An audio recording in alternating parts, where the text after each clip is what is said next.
acara selanjutnya, mari kita juga bersama-sama menyaksikan sambutan dari Ketua Dewan Pers sekaligus membuka acara rangkaian dari Dialog Nasional Refleksi Akhir Tahun 2025 dengan mengusung tema Media Baru Menuju Pers Sehat yang akan disampaikan oleh Profesor Dr. Komarudin Hidayat. Dipersilakan.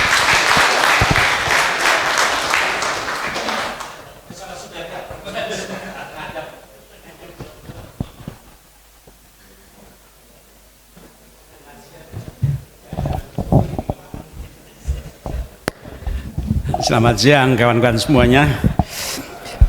Kalau kelamaan ingetin ya, ini penyakit dosen kalau bicara kadang kelamaan. Sudah sekalian, saya maaf tidak nyebut satu persatu, banyak banget kawan-kawan lama saya di sini. Yang pertama, kami gembira, saya sebagai new kid in the block dalam dunia ini, baru 6 bulan sebagai namanya Ketua Dewan Pers. Kalau ketua yang real Pak Toto ini yang ngatur tuh. Ya. Ketika saya di kampus itu yang saya amati adalah satu perjalanan metamorfosis perkembangan mahasiswa baru sampai tamat, lebih-lebih sampai S2 S3 itu tampak kami mengamati perkembangannya, perubahan perilakunya, dan saya amati juga sama-sama 5 tahun, 4 tahun, 6 tahun itu hasil akhirnya beda. Padahal waktunya sama. Yang bedakan adalah kreativitas, kesibukan anak-anak ketika kuliah. Jadi ada yang begitu tamat sudah kerja, begitu tamat sudah ada letter of acceptance beasiswa di mana. Tapi ada yang bingung gitu. Jadi yang membedakan itu sungguhnya inisiatif kita sendiri, waktunya sama. Setiap hari itu 24 jam, yang bedakan itu kreativitas kita sendiri.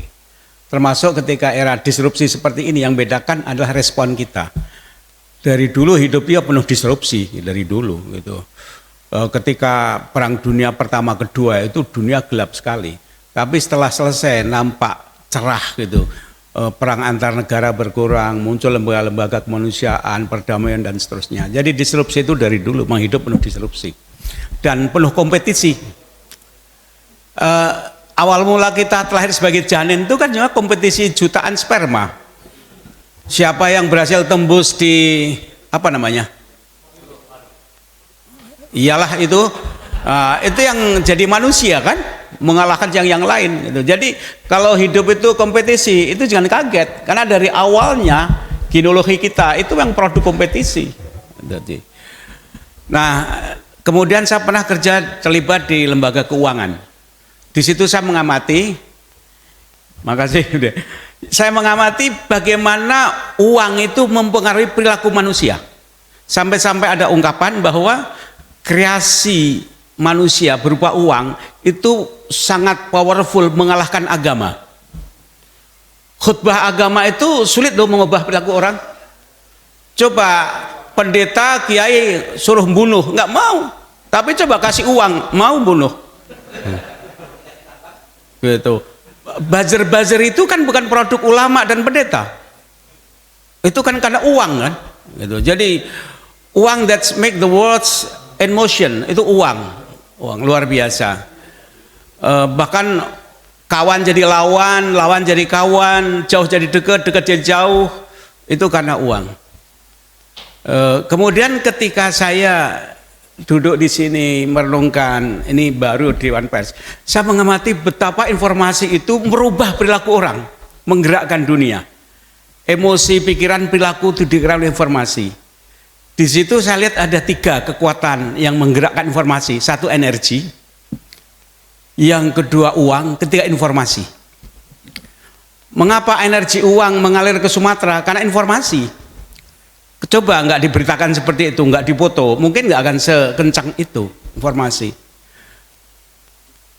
Kadang-kadang bagi orang Islam ketika sholat Idul Adha itu heboh karena perbedaan tanggal antara Mekah dan di sini. Karena apa? Kan ada telepon, nggak ada telepon dulu kan nggak tahu tahu bahwa beda hari, gitu kan. Jadi informasi itu mengubah. Demokratisasi itu terjadi dalam dua ilmu pengetahuan karena informasi. Tapi kalau demokratisasi penghasilan uang itu sulit berlaku. Tapi kalau informasi keilmuan bisa. Jadi informasi, uang dan energi itu menggerakkan luar biasa. Dan tiga-tiganya kemudian secara dialektis saling menopang yang lain. Sekarang ini kalau saya amati diskursus yang mengemuka pada tataran nasional itu kurang berkualitas.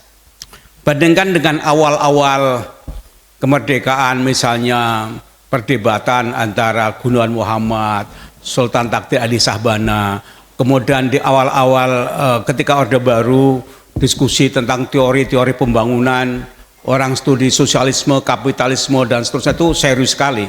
Salah satunya majalah Prisma itu kan sangat forecastingnya itu mendahului generasinya.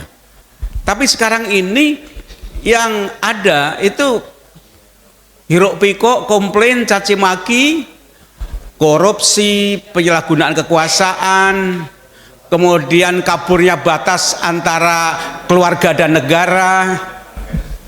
Pendeknya tidak menggembirakan deh. Tidak ada satu guiding ideas yang mengajak kita untuk melakukan perubahan-perubahan besar. Kurang berkualitas. Nah, di sini hemat saya panggilan tugas dari kita termasuk ini kawan-kawan SMSI itu bagaimana melakukan itu. Dan saya percaya bahwa masyarakat sudah mulai jenuh terhadap berita-berita hoak yang melelahkan, yang tidak promising, tidak memberikan harapan, itu sudah mulai jenuh. Orang itu butuh satu harapan yang realistik, tapi juga perlu guidance.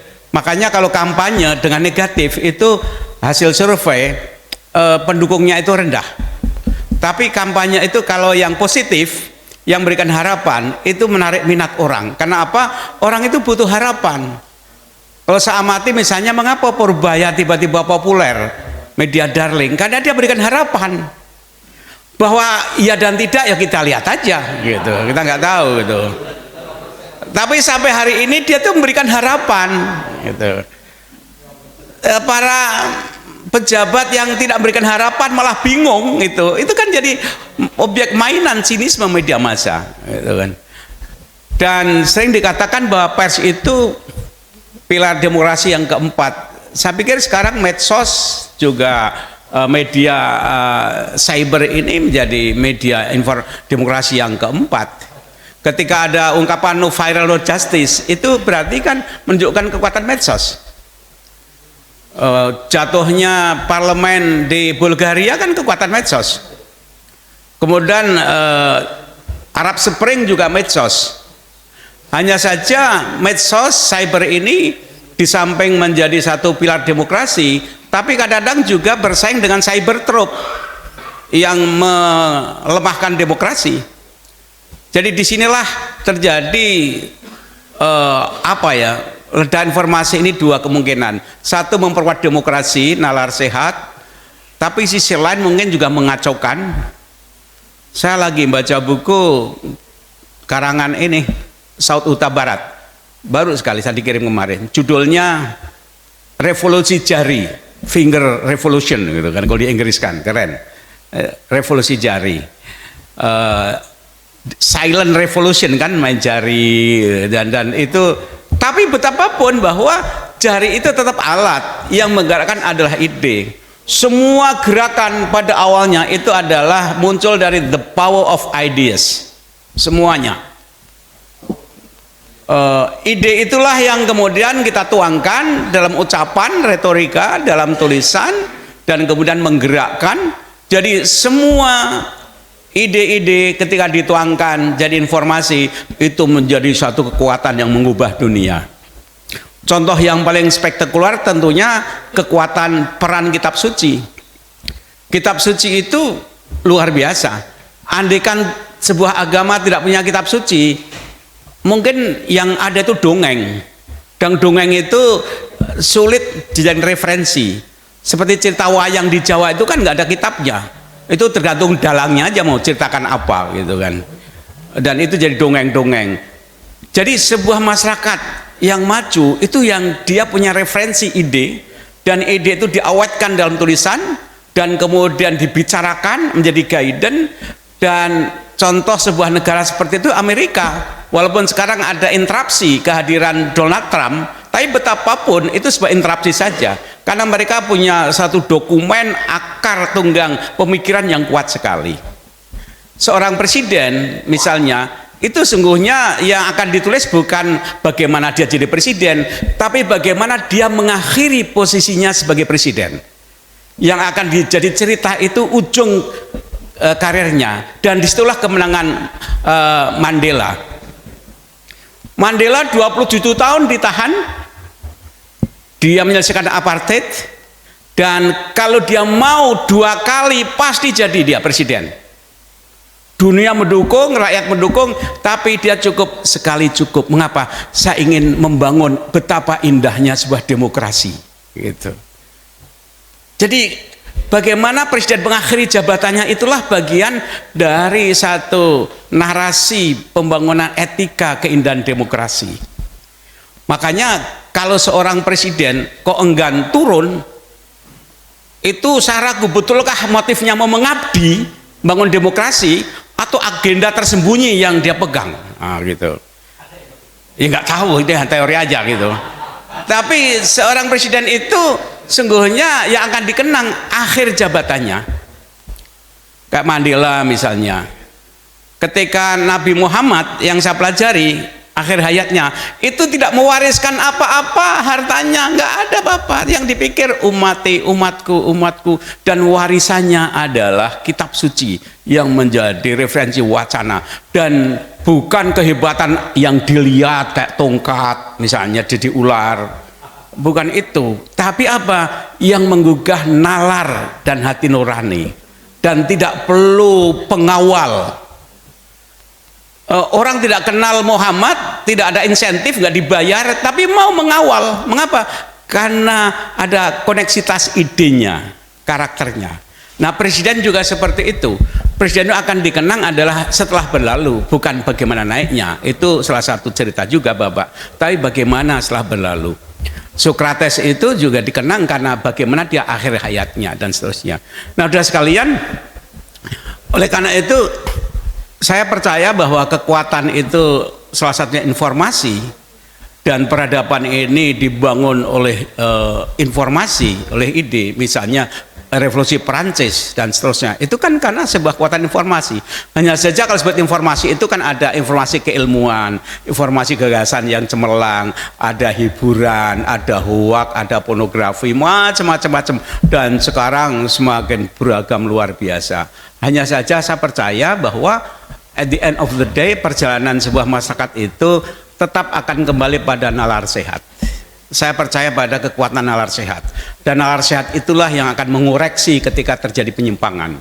Problemnya adalah kadang-kadang kita berada pada tikungan yang tidak enak sehingga kita jadi korban. Tapi sungguhnya sejarah itu selalu kayak spiral, naik ke atas terus saja, semakin baik. Hanya untuk kesana itu kadang perlu dialektika, terus saja dialektika. Tidak mungkin kita tahu Musa kalau nggak ada Fir'aun, mesti ada satu protagonis, ada antagonis, gitu kan. Itu dalam sejarah mesti ada seperti itu. Oleh karena itu kita jangan habis tenggelam dengan satu dialektika yang sedang berjalan, tapi bagaimana kita mengatasi sebuah proses. Mengapa kita istilah mengatasi kok tidak membawai? Jangan kita di bawah ditindas problem, tapi kita mengatasi problem, artinya kita di atas mengendalikan problem.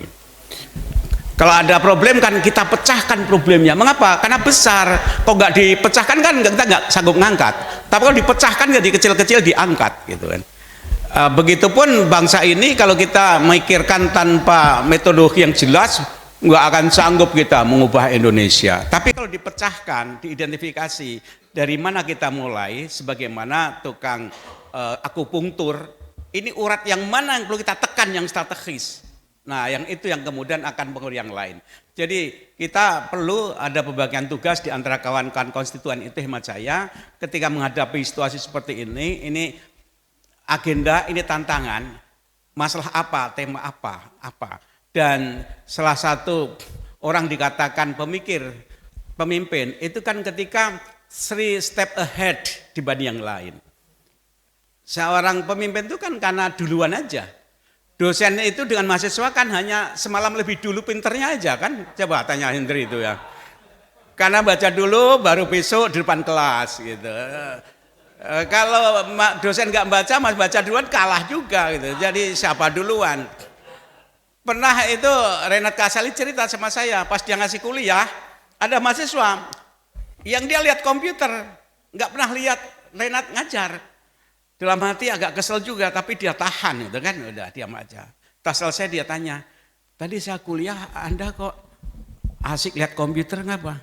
Saya lagi nyocokkan kuliah Anda Pak dengan AI di komputer saya. Gitu. Cocok nggak berbagai istilah-istilah tadi gitu. Jadi dia sampai lihat nyocokkan gitu. Seperti itu. Saya di kampus dulu kalau ngasih nilai makalah itu 70% bobotnya. Sekarang 30%. Yang lain itu diskusinya, wawancaranya, presentasinya. Mengapa? Kalau ada mahasiswa makalahnya bagus, gramarnya bagus, bahasa Inggris bagus, saya udah curiga ini AI gitu. Karena mudah sekali. Makanya sekarang ada satu alat bagaimana mengecek AI atau bukan gitu. Jadi luar biasa. Tapi betapapun juga bagi pemula baguslah kita belajar pada AI gitu. Tapi kalau sudah kebijakan yang mendasar, bagaimana juga kita subjeknya, we are the master, kita subjeknya. Jadi demikian dari sekalian, sekali lagi saya senang dengan forum ini bahwa saya mengamati beberapa program-program YouTube misalnya, itu ada yang memang bagus-bagus, edukatif dan menghibur dan itu bagi saya pejuang kebenaran, keilmuan dan demokrasi. Tapi ada juga yang ngaco gitu. Tapi hidup kan seperti itu kontraknya pasti. Ada yang baik, ada ngaco, yin yang kan gitu. Ada gelap, ada siang. Kalau nggak ada yang gelap kita nggak bisa menghargai siang hari kok gitu. Kalau nggak ada yang bengkok kita nggak tahu mana yang lurus. Tapi kita harus committed bagaimana menegakkan yang lurus. Karena yang sejalan dengan nurani kita itu mesti yang baik dan benar. Benar, baik, indah, damai, merdeka. Itu fundamental inclination dari all human being. Apapun etnisnya, profesinya, agamanya, setiap nurani itu mesti senang yang benar, senang yang baik, senang yang indah, senang yang damai, senang yang merdeka. Sejarah masyarakat, sejarah bangsa, sejarah peradaban, itu 5 pilar itu yang diperjuangkan. Dan kita mesti ingat, itulah sunatullah, itu hukum semesta, mesti 5 nilai itu mau tidak mau pada akhirnya dia yang akan memenangkan, at least dalam wacana. Terima kasih. Assalamualaikum warahmatullahi wabarakatuh. Gimana, perlu dibuka ya? Oke. Dengan ini mari kita bersama-sama mohon pertolongan berkah dari Tuhan. Kita nyatakan dibuka. Bismillahirrahmanirrahim. Dengan demikian, acara Dialog Nasional Refleksi Akhir Tahun 2025 dengan menyusung tema media baru menuju pers sehat resmi dimulai.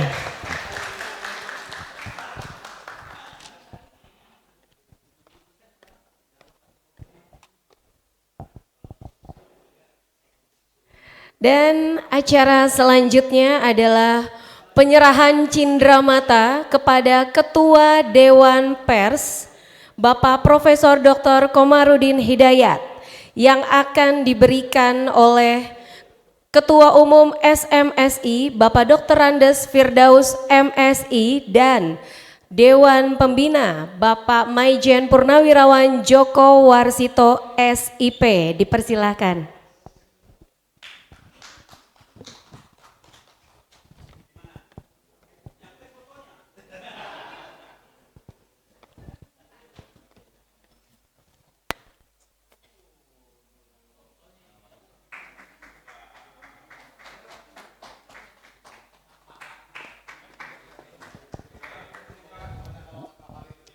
Iya, boleh ditahan dulu untuk diabadikan momennya.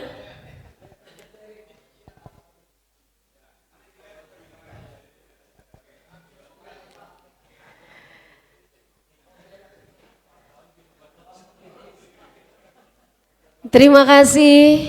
Dipersilakan untuk duduk kembali.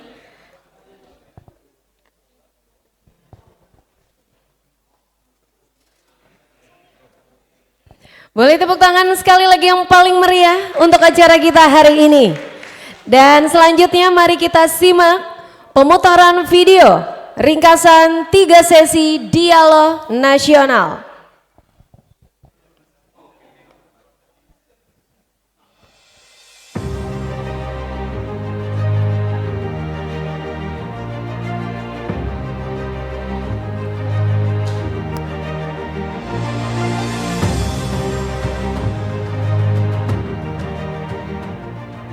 Di tengah derasnya arus informasi digital, media siber menjadi bagian tak terpisahkan dari kehidupan masyarakat. Cepat, terbuka dan menjangkau luas, namun juga dihadapkan pada tantangan etika, regulasi dan kepercayaan publik.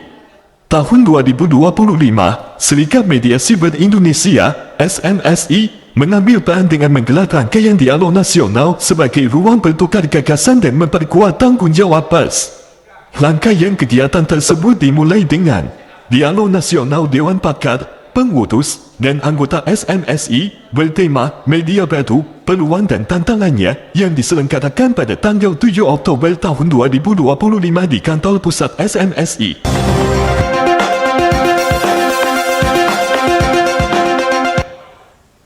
Tema ini sangat relevan.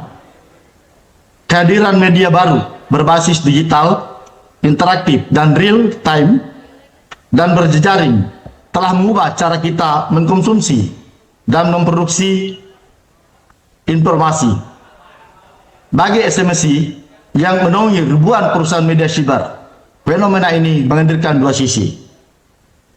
Yang pertama, peluang besar untuk memperluas jangkauan, mempercepat distribusi informasi, dan memperkuat demokratisasi pengetahuan. Yang kedua, tantangan serius berupa arus disinformasi, hoax, polarisasi, opini, serangan cyber, dan tekanan model bisnis media yang terus berubah.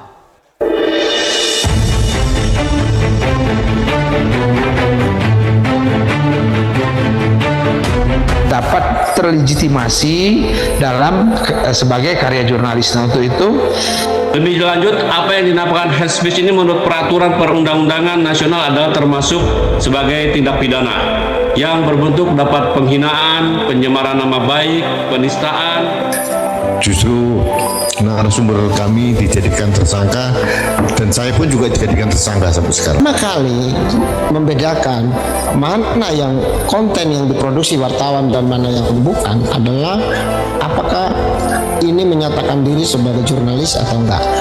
Yang pertama, pandangan saya ya bahwa ini namanya juga sesuatu yang baru yang pada saat undang-undang ITE ini diberlakukan. Sebenarnya yang namanya pidana itu kan ultimum remedium. Itu kan ultimum remedium. Jadi pidana itu paling akhir.